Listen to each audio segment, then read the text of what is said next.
Madame la présidente, monsieur le ministre, voir la forêt de Fontainebleau, joyau de la Seine-et-Marne, ravagée par les flammes est un véritable crève-cœur.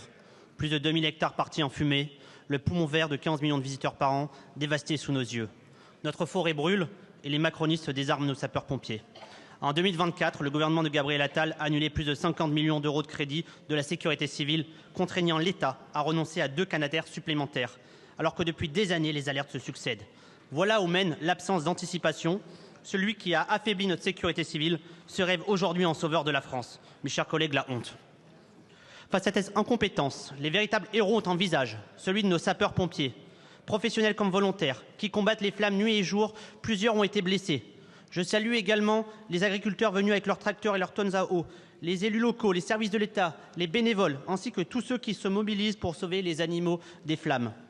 Grâce à la Macronie, les nouveaux Canadair n'arriveront pas avant 2033, 2032 si on a de la chance.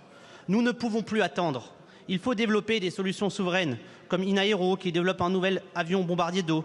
C'est pourquoi le groupe Rassemblement national vous proposait à l'automne dernier d'équiper rapidement les A400M de kits bombardiers d'eau. Vous avez rejeté cette solution avant de vous résoudre à les commander dans l'urgence. Cet amateurisme n'est plus acceptable. Ce drame nous rappelle une autre exigence, celle de punir avec la plus grande fermeté. Si cet incendie est bien d'origine criminelle, ses auteurs devront être condamnés à la hauteur de leur crime. Brûler volontairement une forêt, c'est brûler une part de la France. Alors, monsieur le ministre, quand présenterez-vous enfin la grande loi de sécurité civile attendue depuis des années ?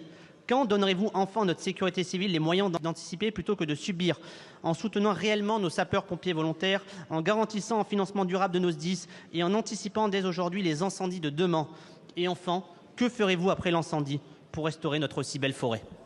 Merci beaucoup, monsieur le député. La parole est à monsieur